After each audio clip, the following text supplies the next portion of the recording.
आज के एपिसोड पर डिस्कशन करने से पहले I would like to request you to subscribe our YouTube channel and follow us on Facebook and Twitter as well.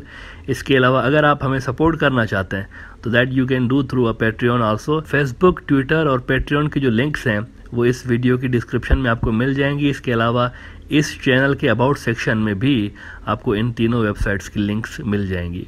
दुनिया के अंदर अगर आप हिस्ट्री देखें तो बहुत बड़ी बड़ी सुपर पावर्स उठी और चली गईं, लेकिन ऊपर जो एक सुपर पावर बैठी हुई है ना, ऊपर वाला, वो सुपर पावर हमेशा रही है और हमेशा रहेगी। अगर आप दुनिया की हिस्ट्री देखें तो हर फाशिस्ट रिजीम को अपनी पावर की पीक पे ऊपर वाली सुपर पावर उस जगह से पनिश कर रही होती है जहां से उस फाशिस्ट रिजीम ने सोचा भी नहीं होता। फिरौन को अगर पता होता कि रेड सी की तरफ बनी इसराइल को पकड़ के मारने के गर्ज से किया जाने वाला सफर उसकी हुकूमत और उसके खुद के लिए धपड़धूस होने का आखिरी सफर होगा, तो शायद फिरौन रेड सी की तरफ जिंदगी भर मुंह भी नहीं करता, उस तरफ देखता भी नहीं।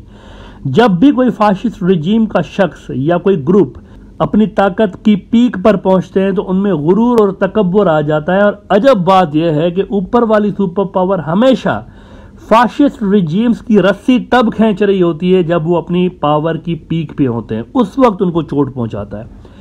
और जब उनको लग रहा होता है कि उनको कोई हिला नहीं सकता, अब हर जगह उनका कंट्रोल है, तो उस वक्त ऊपर वाली जो सुपर पावर है वो हरकत में आती है। इससे पहले ऊपर बैठी हुई सबसे बड़ी सुपर पावर ट्रेलर्स जरूर दिखाती रहती है इन फाशिस्ट रिजीम्स को कि शायद बाज आ जाए अपनी हरकतों से। फिरौन को भी वैसे कई बार ट्रेलर्स दिखाए गए थे, नमरूद को भी कई बार ट्रेलर्स दिखाए गए थे, हिटलर को भी कई बार ट्रेलर्स दिखाए गए थे कि बाज आ जाओ, इंसानियत का लिहाज करो, बाज आ जाओ, लेकिन बाज नहीं आए।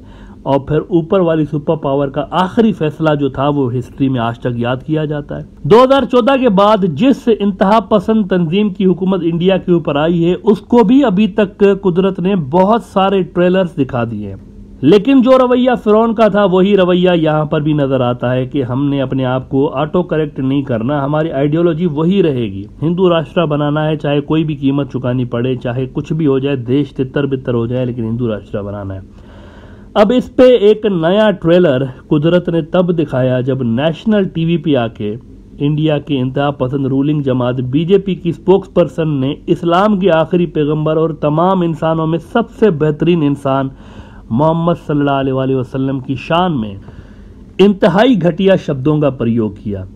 अब ये कोई बात नई नहीं है, बीजेपी के नीचे से लेकर ऊपर तक की जितनी भी आप लीडरशिप देखें इस्लाम के खिलाफ घटिया बातें करते रहे हैं पास्ट में भी, लेकिन कोई अकाउंटेबिलिटी नहीं होती। पुलिस के पास जाएं तो पुलिस को तो पहले ही डायरेक्शंस होती है कि कुछ भी नहीं करना, किसी किस्म की कोई कार्रवाई केस कुछ भी नहीं होगा, बल्कि जो शिकायत लेकर आ रहा है उसको तंग करें आप, क्योंकि बीजेपी समझती है कि ये चीज जितनी ज्यादा होगी उनको सियासी फायदा होता रहेगा, उनका वोट बैंक मजबूत होगा।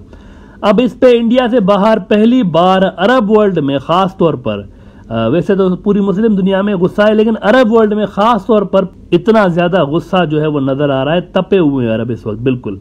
दिस हैज क्रिएटेड पैनिक इन दिल्ली।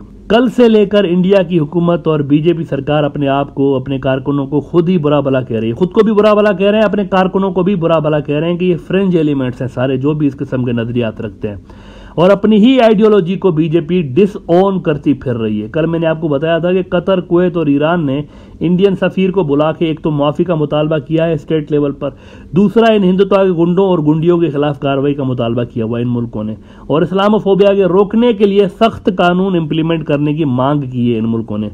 अब कल ये बात की थी मैंने कि this is a developing story, दूसरे मुल्क भी तैयारी कर रहे हैं इंडियन सफीर को बुला के कंडेम करने के लिए। मेरे पास वैसे अफगान तालिबान के मुतालिक इंफॉर्मेशन थी कल, लेकिन मैंने वो शेयर नहीं की थी जानबूझ के, क्योंकि वहां पर इंडियन सफीर नहीं है, तो मुझे ये समझ में नहीं आ रहा था कि ये किस तरह से बुला के और कंडेम किस तरह करेंगे। तो ये इतला थी कि अफगान तालिबान कुछ करने वाले हैं, वो भी कोई मैसेज देने वाले हैं।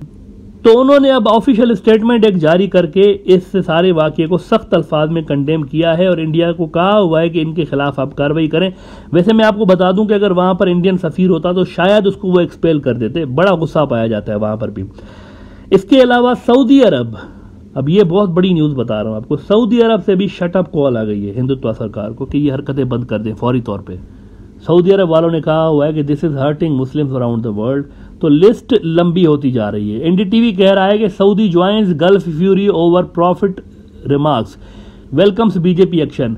ये जो बीजेपी वालों ने अपने 2 गुंडों को निकाल बाहर किया है ना, तो उस पर सऊदी वालों ने कहा है कि this is a good step, लेकिन आपको ये जो चीज़ें हैं इसको बंद करना पड़ेगा।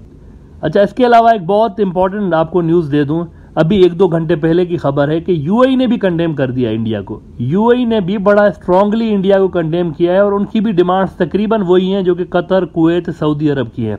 और इसके अलावा पाकिस्तान ने भी अभी कुछ घंटे पहले इंडियन सफ़ीर को बुला के फॉरेन ऑफिस में डिमार्च किया है। बड़ा स्ट्रांगली पाकिस्तान ने भी इस पर रिएक्ट किया है। तो पूरा मुस्लिम वर्ल्ड एक तरह से यूँ समझे कि बिफरा हुआ है और ये जो कंट्रोवर्सी है ये बहुत ज़्यादा फैलती जा रही है। पहले भी हिंदुत्व गुंडे इस तरह की चीज़ें करते रहते हैं, लेकिन इस बार लगता है कि ऊपर वाले की पकड़ में आ गए हैं। अच्छा, अभी और भी देखते जाएं कि कहाँ कहाँ से हिंदुत्व गुंडों को रिस्पॉन्स आ रहा है। मजीद मुल्क कार्रवाई करने वाले हैं इस हवाले से। सऊदी, कुवैत, कतर में स्टोर्स पर इंडियन प्रोडक्ट्स बेचना बंद कर दी गई हैं। एनडीटीवी खबर लगा रहा है कि इन Kuwait Indian products pulled from shelves over profit remarks. डर ये है, अब ये डर पैदा हो गया है हिंदुत्व सरकार को कि मुस्लिम जो मुल्क हैं वो कहीं तेल देना ना बंद कर दें, इंडिया का तेल ना रोक दें, क्योंकि वहाँ पब्लिक के अंदर बहुत ज़्यादा गम और गुस्सा पाया जा रहा है। इसको देखते हुए हो सकता है कि वो इंडिया के साथ ट्रेड ही ना बंद कर दें, ऑयल देना ना उनको बंद कर दें।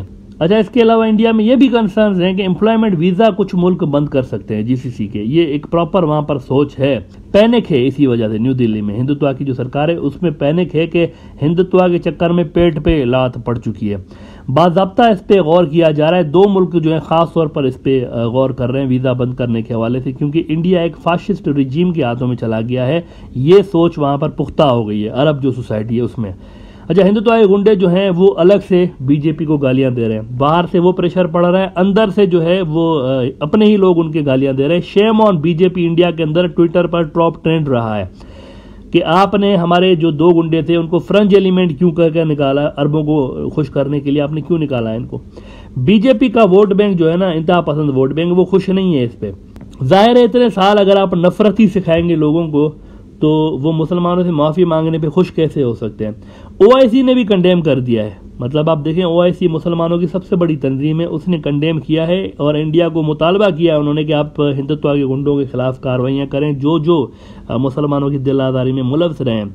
इस वक्त बीजेपी और हिंदुत्व के गुंडे यकीनी तौर पर बैकफुट पे हैं and they are disowning their own ideology Muslim world के प्रेशर को डाइल्यूट करने के लिए। लेकिन this is not a permanent stance. जो ही सिचुएशन काम डाउन होगी दोबारा वही हरकतें और ज़्यादा शिद्दत के साथ शुरू हो जाएंगी, क्योंकि इस तरह की सियासत के बिना बीजेपी सस्टेन नहीं कर पाएगी अपना वजूद, अपनी एग्जिस्टेंस को बरकरार नहीं रख पाएगी।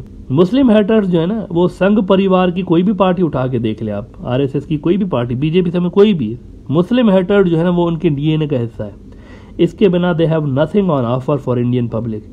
लेकिन कम से कम एक चीज़ बड़ी अच्छी हुई है कि इस सारे वाक़े में कई इंडियंस के सामने ये ग्रुप जो है ना हिंदुत्व का, ये एक्सपोज होकर रह गया है और इंडिया के अंदर बहुत सारे लोग ये जान चुके हैं कि हिंदुत्व असल में इब्नुल वक्त एक टोला है जिसके नज़रियात का इंडिया की तरक्की और स्टेबिलिटी से कोई लेना देना नहीं है। इनका मकसद सिर्फ़ और सिर्फ इक़्तिदार हासिल करना है और लोगों को लड़ा के अपना वोट बैंक मजबूत करना है।